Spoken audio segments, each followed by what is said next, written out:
गुरुदेव के आशीर्वाद से प्राचीन मंत्रों की श्रृंखला में एक बार फिर आप सभी का स्वागत है दोस्तों।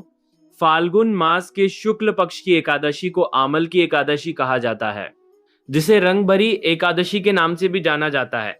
आज मैं आपको आसान और साफ तरीके से बताने वाला हूं कि साल 2026 में आमल की एकादशी का व्रत किस दिन रखा जाएगा, एकादशी और द्वादशी तिथि कब से कब तक रहेगी, कौन कौन से शुभ और अशुभ योग बनेंगे और व्रत रखने व पारण करने का सही समय क्या रहेगा। मान्यता है कि इसी दिन भगवान शिव विवाह के बाद पहली बार काशी में देवी पार्वती को लेकर आए थे। उसी खुशी में भक्त आज भी उन पर गुलाल अर्पित करते हैं। इस दिन शिव पार्वती को अबीर गुलाल चढ़ाया जाता है और भक्त खुशी से रंग उड़ाते हैं, इसलिए इसे रंग भरी एकादशी कहा जाता है और इसी दिन से होली की औपचारिक शुरुआत भी मानी जाती है। अब बात करते हैं तिथियों की। इस बार एकादशी तिथि 26 फरवरी गुरुवार को रात 12:34 से शुरू होगी और 27 फरवरी शुक्रवार को रात 10:33 पर समाप्त होगी। क्योंकि शुक्रवार को एकादशी पड़ रही है, इसलिए आमल की एकादशी 27 फरवरी शुक्रवार को मनाई जाएगी और इसी दिन व्रत रखा जाएगा। 26 फरवरी गुरुवार को दशमी के नियमों का पालन करते हुए तुलसी के पत्ते तोड़कर रख लिए जाएंगे और तुलसी जी को जल अर्पित किया जाएगा। द्वादशी तिथि 27 फरवरी रात 10:34 से शुरू होकर 28 फरवरी शनिवार रात 8:43 पर समाप्त होगी। योग और नक्षत्र की बात करें तो 27 फरवरी को आयुष्मान योग शाम 7:43 तक रहेगा।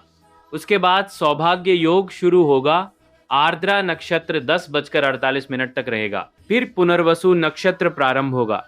राहु काल सुबह 10:30 से दोपहर 12 बजे तक रहेगा।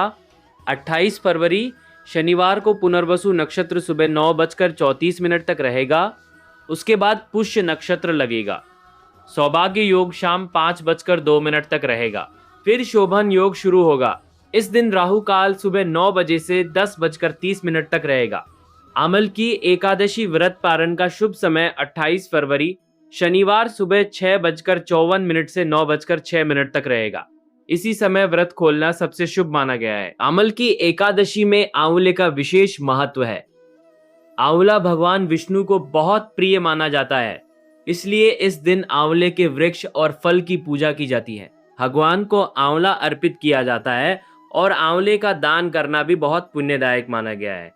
इस दिन सुबह स्नान के बाद घर या मंदिर में दीप जलाकर पूजा करें। यदि व्रत रखना हो तो संकल्प ले और भगवान विष्णु का गंगाजल या पंचामृत से अभिषेक करें।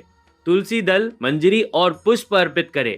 एकादशी के दिन केवल सात्विक भोजन ही ग्रहण करना चाहिए। साथ ही शिव पार्वती का पूजन करके उन्हें अबीर गुलाल अर्पित करें और भगवान विष्णु को आंवले का भोग जरूर लगाए। इस दिन माता लक्ष्मी की पूजा भी अवश्य करें। ऐसा करने से घर में सुख, समृद्धि और धन की वृद्धि होती है। ओम नमो भगवते वासुदेवाय नमः मंत्र का अधिक से अधिक जप करें। सुबह आंवले के वृक्ष में कच्चा दूध और जल मिलाकर अर्पित करें और शाम को घी या तिल के तेल का दीपक जलाए। यदि आंवले का वृक्ष ना हो तो घर के मंदिर में 5 या 7 आंवले रखकर भी पूजा कर सकते हैं।